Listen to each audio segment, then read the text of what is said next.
Agora, eu quero que vocês imaginem uma grande janela. Imagina uma janela. Como que é essa janela? A janela é grande ou ela é pequena? Ela é de vidro?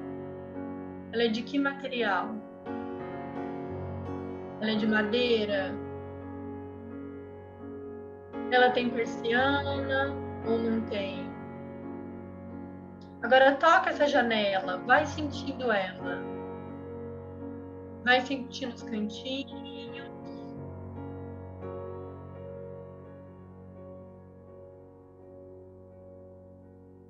Ela tá aberta? Ela tá fechada?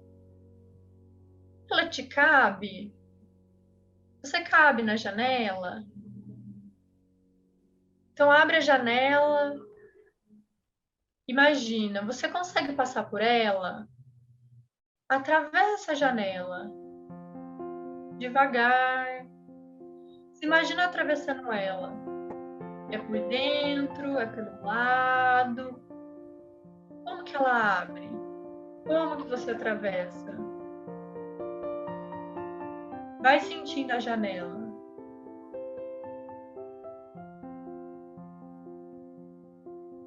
Agora, gente, imagina que vocês estão num lugar novo, um lugar diferente. Vocês atravessaram a janela e estão em outro lugar. Onde vocês estão? Que lugar é esse? O que vocês estão vendo? O que vocês estão sentindo? O que vocês estão ouvindo? Vocês estão sentindo algum cheiro? Tem cheiro de alguma coisa? Tem sol? Tá escuro? Vai construindo esse novo espaço na cabeça de vocês. Vai sentindo ele, os detalhes. Vai caminhando. Vai tocando no que tem nesse espaço. Vai ouvindo, vai percebendo. Ele é grande, ele é pequeno. Ele é aberto, ele é fechado. Ele tem natureza. Ele está na cidade. Vocês estão sozinhos ou vocês veem pessoas? Vocês veem animais? O que vocês veem? Vai imaginando esse espaço onde vocês queriam estar agora. Onde vocês queriam estar agora? Bem gostoso.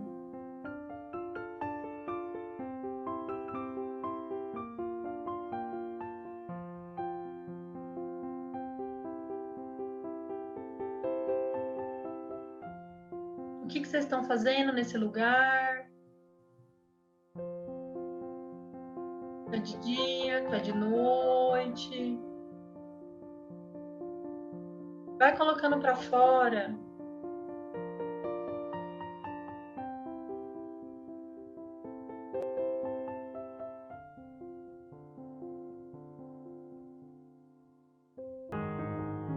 Imagina as pessoas que você conheceu na quarentena. As pessoas que passaram pela sua vida. Seja por um segundo no supermercado. Ou na rua também. Ou as novas amizades. Pensa nessas pessoas. Imagina elas.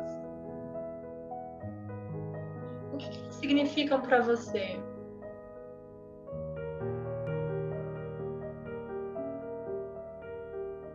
O que vocês fazem junto?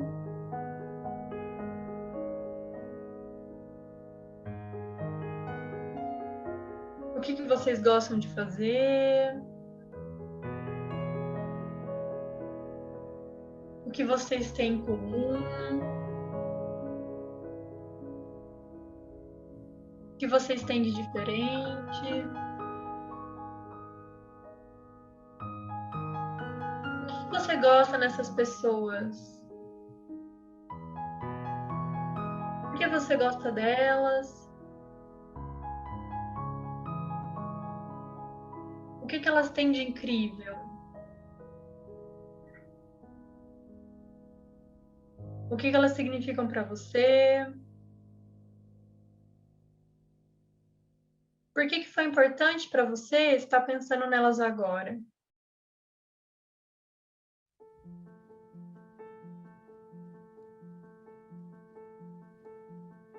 Se agarrem a isso, esse sentimento, e se sintam gratos pelas pessoas que estão aí com vocês, que estão no seu cotidiano, que estão no seu dia a dia, que te ligam, que vão te visitar, que vocês trocam abraços, beijos e carinhos. Ou imagina também os animais. Vocês têm animais, um bichinho de estimação, vocês queriam ter. O que eles significam para você? Imagina na companhia deles, fazendo carinho, brincando.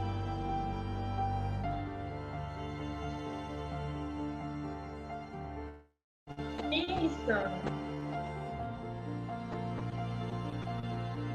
Eles fazem parte de você, você faz parte deles.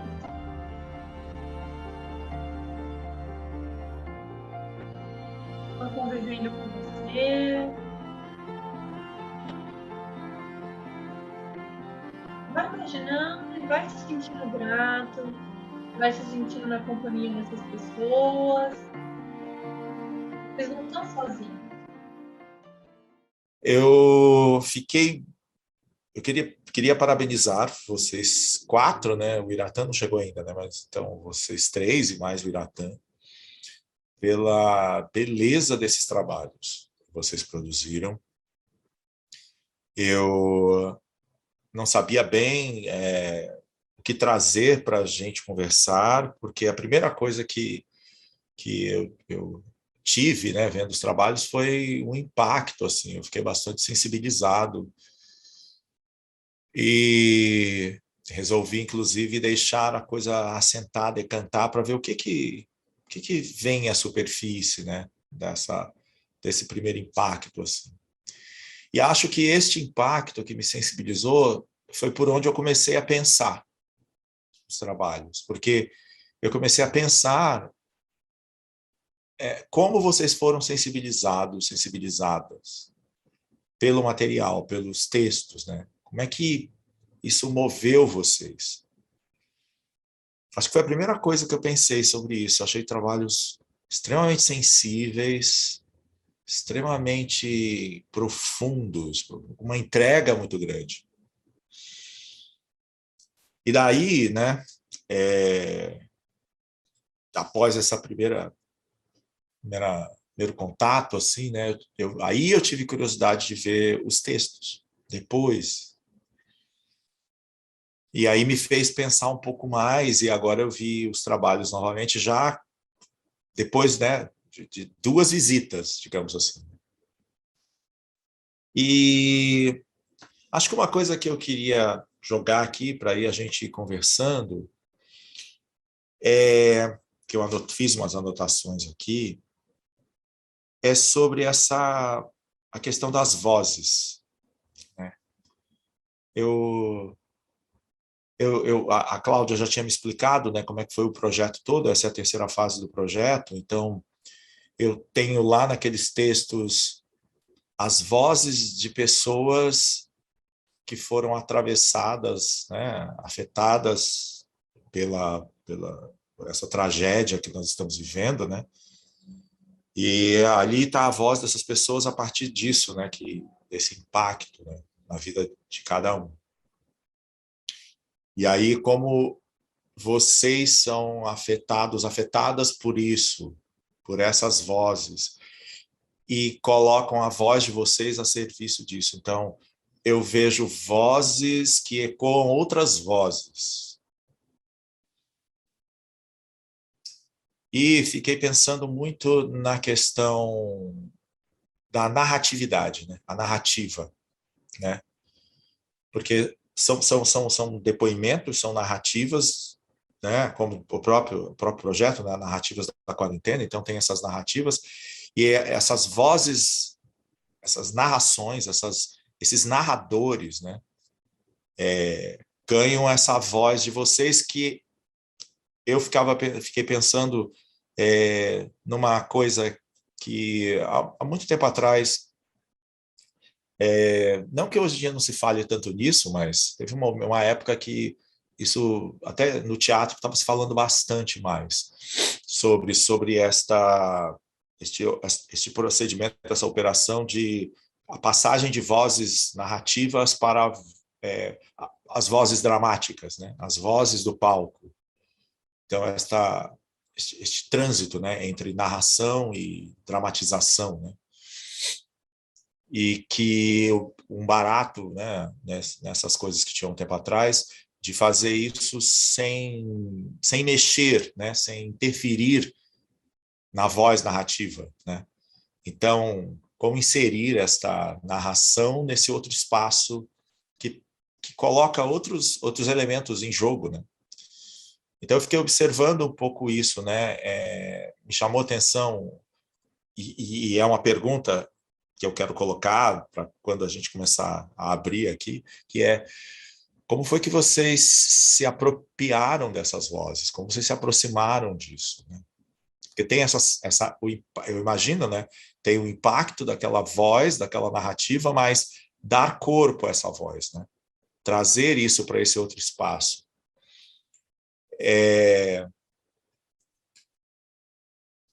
Então, como vocês ecoaram essas vozes, né? Como vocês assumiram a voz, essa voz do narrador, essa voz épica? Como vocês assumiram isso? Como vocês se colocaram nesse lugar? E não só se colocaram, integraram, né? Porque também tem uma questão ali que não é... Eu vejo vocês. Eu não vejo que vocês são porta-vozes desta voz, mas é a voz de vocês ecoando esta outra voz. Então, tem vocês e tem esse outro. Eu vejo muito isso ali. Não é tão distanciado assim.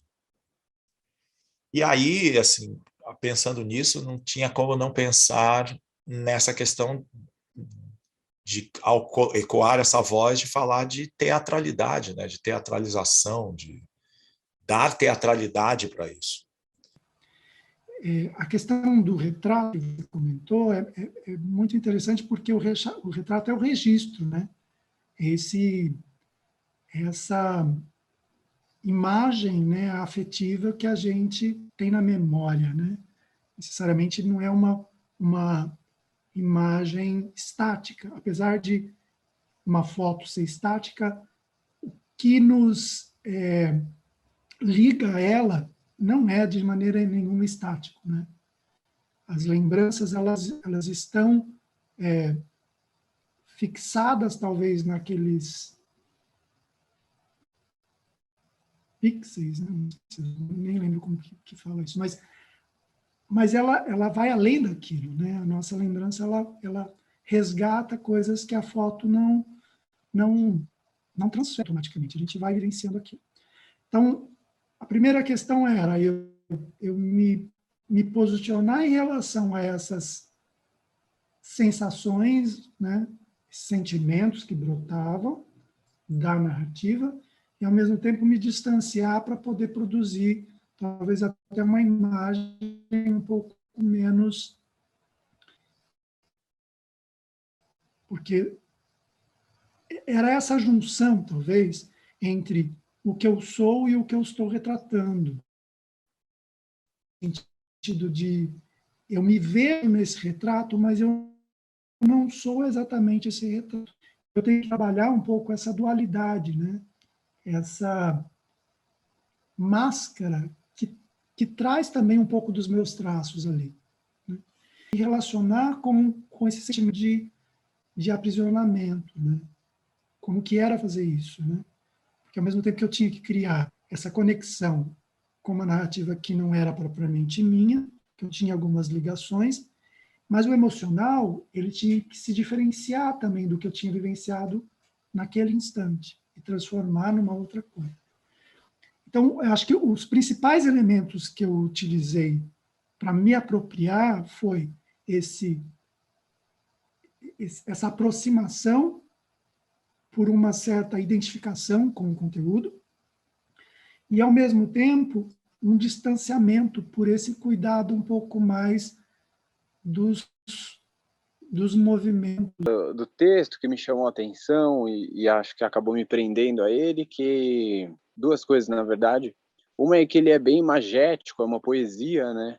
E que traz muita ação, assim. Então, desde a primeira vez que eu li, eu já visualizei muitas imagens e muitos movimentos do meu corpo naquelas palavras, assim. Então é interessante isso, né? Da nossa voz na voz de uma outra pessoa ou do nosso corpo, né, na voz de uma outra pessoa, assim. Eu visualizava muito já alguns dos movimentos que eu estava fazendo por ali, né? E uma vez já decidido o texto, depois eu passei na frente daquele cenário e aí caiu como uma luva. Eu falei, uau, olha a minha janela, caramba, ela tá ali me esperando para eu poder gravar o poema lá. E eu concordo muito com as falas que vieram antes de que a gente entrelaça mesmo, né, as nossas vivências com as vivências que estão colocadas no texto que vem em seguir, né? E o que nasce é uma terceira coisa, isso é muito interessante, né? Se eu simplesmente pensasse janela e fosse fazer, não ia ser o que foi feito. Então, é um terceiro elemento que nasce quando a gente junta a nossa vivência com uma outra vivência que está colocada naquele texto. Da mesma forma que é muito diferente se eu der simplesmente o texto para alguma pessoa ler, as imagens que virão na cabeça dessa pessoa muito provavelmente vão ser diferentes ali, né, do que eu acabei colocando. E uma das coisas que eu não fiz e que eu fiquei muito com a vontade de fazer, porque o texto me comunicou, é também brincar com essa tá vivendo aqui, né? Eu fiquei pensando se não era essa janela que a autora se referia desde o princípio, se não era essa janela janela digital do celular e do computador que a fez de repente viajar por outros lugares, e essa mesma janela causa uma sensação também de claustrofobia, porque ela na verdade é uma janelinha que a hora que você desliga, você vira pro lado e você tá com a parede do seu quarto ali de novo, né? Você não tava ali viajando por fora. A gente sempre vai ter essa questão de se a gente está contemplando o que aquela pessoa quis dizer ou não. Mas é um risco, e isso é o que faz a arte, né? Então, era só isso que eu queria dizer. Eu também acho que vai depender do repertório, né, de cada um. Como que isso como que essa narrativa te atravessa? Qual que é o seu repertório para assumir uma narrativa, né? Então, pensando nisso que o Marco falou, acho que está nesse lugar, né?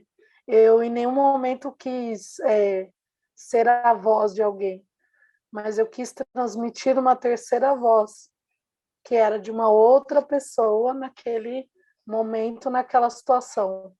E todos os entraves, né, de gravar e uma pessoa do palco, de repente vira uma pessoa do audiovisual.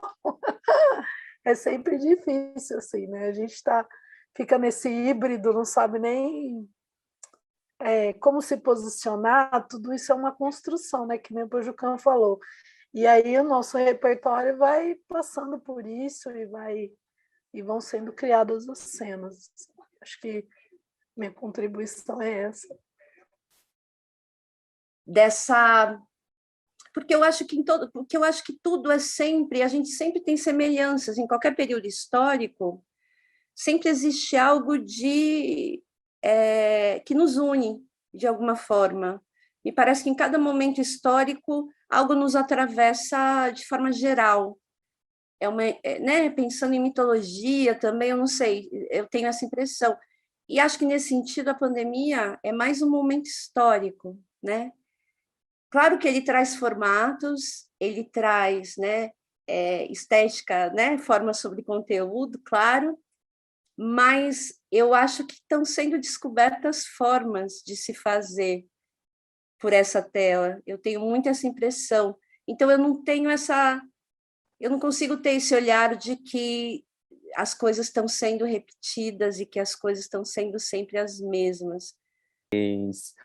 O que mudou nesse sentido, bruscamente, foi a situação do espectador. Porque a gente é que está assistindo as coisas do mesmo jeito que a gente trabalha, ou na mesma condição, assim como eu sento aqui para trabalhar e dar aula ou escrever, eu sento aqui para assistir. E assim como quando eu estou sentado aqui trabalhando, escrevendo ou assistindo, pode tocar a campainha e, sei lá, a síndica tem um problema para resolver, e alguém precisa entrar no prédio e tem coisas chegando. Essa dinâmica, eu acho que de todas as possíveis, foi a mais alterada na relação espectador e artes, qual é a nossa disponibilidade para isso. A discussão da quarentena é um lugar comum, estar em quarentena. E aí tem a coisa de buscar a história, o interesse da história é o que tem sido fundamental, porque senão a gente coloca público em situação desfavorável, que é assim como é desfavorável para as pessoas que estão vivendo e é desfavorável para os artistas criando arte, é desfavorável para o público, e coloca esse público para ver trabalhos que contam para eles que a situação deles é desfavorável, que provavelmente eles já sabiam. E aí a grande pergunta que vem nessas histórias, e que é o que me parece que os artistas desse grupo buscaram, foi como costurar esses interesses, aquilo que existe nessa história do outro, aquilo que existe da minha particularidade, o que é que eu coloco do meu ponto e que mistura com aquele que cria uma coisa que é única. A Roberta falou dessa cena dela, eu li o texto de origem, eu gostei desse ponto, você falou da luminosidade, porque foi isso que dá para ver assim nessa cena, que é isso que você pegou. A cena tem a mesma energia do texto, ainda que ela não tenha o mesmo texto do texto. Enfim, acho que isso é um procedimento razoavelmente comum nessas cenas. A gente vê vocês pegando e se apropriando dessa cena, né? Cris falou sobre sobre colocar as outras questões. Como é que eu vejo isso que a pessoa apontou e o que mais isso me aponta da minha vida, da minha experiência, dos meus assuntos e como é que eu trago isso para as pessoas. E aí a gente vai acumulando e construindo uma coisa que aí sim é de fato... Aí sim ela pode de fato ser única. Ela pode escapar eu já sabia, não tenho por que ver. Mas é um bom ponto, eu adoro discutir a questão da variabilidade nas artes da cena, o que a gente perdeu de variabilidade, porque o vídeo agora não varia mais. A gente assiste, cada vez que a gente assiste, a gente assiste diferente, mas o vídeo não mudou. A dança e o teatro mudavam. Assistir na sexta-feira e assistir no sábado era assistir duas coisas diferentes, ainda que fossem a mesma base. O vídeo, eu assisto ainda múltiplas vezes, ele não mudou. Eu mudo, e eu percebo ele diferente, mas o vídeo é o mesmo. E aí isso quer dizer que a gente está perdendo alguma coisa nesse sistema. Alguma variabilidade não pode mais ter. A menos que vocês editem o vídeo, se edite o vídeo a cada mostra, enfim, pense alguma coisa assim. Mas é uma provocação que tem sido muito repetida, eu acho, para as artes da cena em versão digital. A gente está muito vitimizado por por essa circunstância e buscando através da técnica, das técnicas e das tecnologias, como você falou, os lugares para escapar disso. A gente cria procedimentos que a gente não poderia ter no palco, cria formas de apresentar que a gente não poderia ter, e aí com isso a gente passa a ganhar através dessa forma. Não só a gente para sempre perderemos essa primeira opção, mas outras coisas a gente pode ganhar em cima dessa estrutura. E é essa boa dinâmica. O que a Natália traz, para mim, na minha visão e na construção da minha cena, para mim, foi a questão do cansaço. Porque lá atrás, lá em março, a gente tinha uma situação que a gente ia ficar em casa e a partir desse momento a gente teria liberdade para trabalhar, a gente teria mais tempo em casa, com a família, e a gente ia cozinhar para a família, e a gente ia se cuidar mais. E, na verdade, não foi isso que aconteceu. Pelo menos para mim, não. Eu dou aula, então, para mim, foi eu tive que recomeçar a aprender as tecnologias para poder começar a trabalhar com a educação híbrida, para poder aprender a usar tecnologias para dar aula. Uma mulher que nunca tinha dado aula. Então, meu trabalho era o quê? Era vai na ONG, vai aqui, vai ali e tal. E para mim eu tive que ressignificar muitas coisas na vida. Então, quando eu construo a cena, eu quis trazer também esse cansaço, né? Agora, a gente não está no final da pandemia. Não estamos no final da pandemia. No começo era uma coisa e agora está pior. Para mim está pior. Porque eu tenho todo dia, para mim é uma roleta russa. Porque agora eu entrei no presencial de volta. É uma roleta russa. Todo dia eu vou para aula, vou dar aula e tem gente no presencial. Quem está com Covid?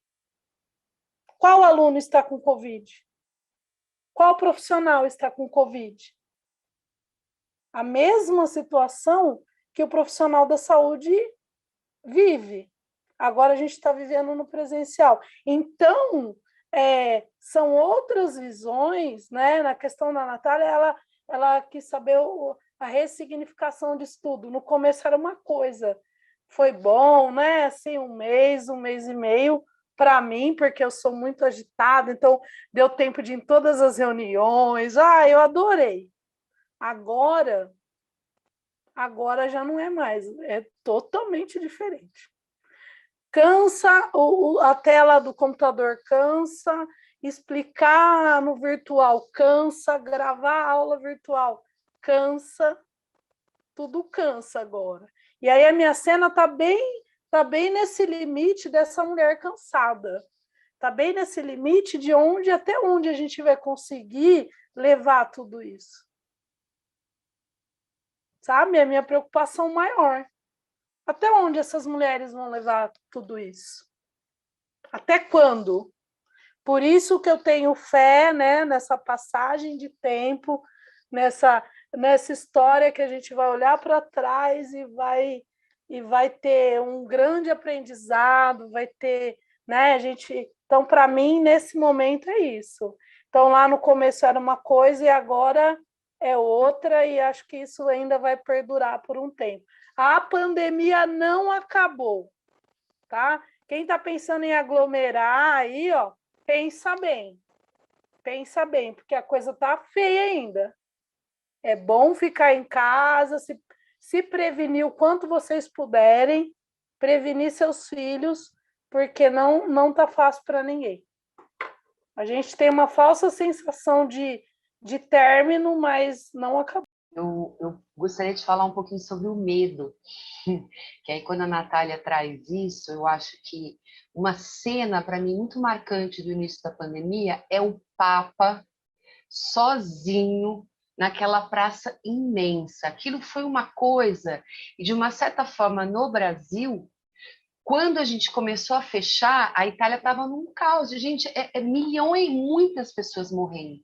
Então a gente teve um medo que é o medo mesmo da morte. E aí a gente passou 3 meses dentro de casa que eu, gente, andava de luva, de tudo eu tirava, porque eu fui a pessoa na minha família que saí para fazer tudo. Né? Eu que ia no supermercado, eu que ia na farmácia, eu que tomei. Então, quando eu chegava em casa, para proteção, eu tirava tudo, tomava banho. Só que esses 3 meses, na verdade, o vírus não estava circulando ainda. A gente criou aqui na cidade de São Carlos mesmo um hospital de campanha que depois foi desmontado. E daí depois começou a tentar abrir, e na verdade a gente viveu mesmo um caos pandêmico em 2021. Se a gente for falar mesmo da questão de casos e de mortes, e aí o Brasil, né, estourou nas mortes. Mas o que eu quero dizer do medo, né, do medo da morte, esse medo da morte também está relacionado com o medo da gente deixar esse mundo que já encerrou, pessoal. Não vai dar para ser igual. É um caminho sem volta. E isso, né, eu fiz muita coisa na pandemia, gente. Minha vida passou por uma revolução. Revolução, realmente. Eu quebrei a Roberta em 1000 pedacinhos, né? E eu não quero construir a Roberta de novo, daquele mesmo jeito. Eu nem sei como eu vou construir a Roberta. Talvez esses pedacinhos vão ficar lá no passado. E é isso que, enquanto humanidade, eu sinto. É novo. É novo, é outra liga. Não vai dar mais para encaixar. No trabalho, na família, tem coisas que modificaram, estrutura. E nós, seres humanos, somos muito resistentes. Então, o nosso medo agora não é mais da morte, de morrer por causa do Covid. É o medo de largar o osso daquela vida que não estava legal, mas que a gente continua insistindo. E o planeta está dando um tapa na cara da gente. Assim, ó, pá, o que nós vivemos aqui na cidade de São Carlos, segunda e terça, com um calor de 40 graus, é um tapa mesmo na cara. E aí eu falava assim, recebe o bafo, Roberta, recebe o tapa na cara. Você vai ligar o ventilador, recebe o calor, porque é isso que é comunicação, o meio está se comunicando. E a gente ainda está naquela coisinha do nosso dia a dia. Gente, já mudou. Ou a gente vai mudar, ou eu tá aqui para mim, eu vou trazer vou profetizar uma coisa que talvez o pessoal que esteja no YouTube, vocês aqui, falem, Roberta, tem muita coisa ainda por vir. Tem muita coisa ainda por vir. E não é coisa que vai impactar menos do que a gente já está impactado. Então, está na hora da gente realmente largar e começar de novo. E começa pela gente. E eu não vou dizer que isso é fácil. Eu vou falar para vocês que eu acordo todo dia de madrugada com medo. Eu tenho uma filha de 18 anos que passamos por uma situação nessa pandemia que revolucionou a minha vida e a vida dela. A gente teve que chegar no extremo do extremo, né?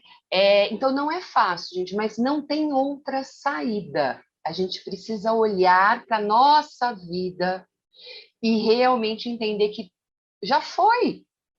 Março de 2020 já passou há muito tempo. Nós estamos quase em 2022. E aí? O que a gente vai fazer com o nosso medo de mudar? É uma provocação. Eba, muito bem. Tchau, gente. Acabou.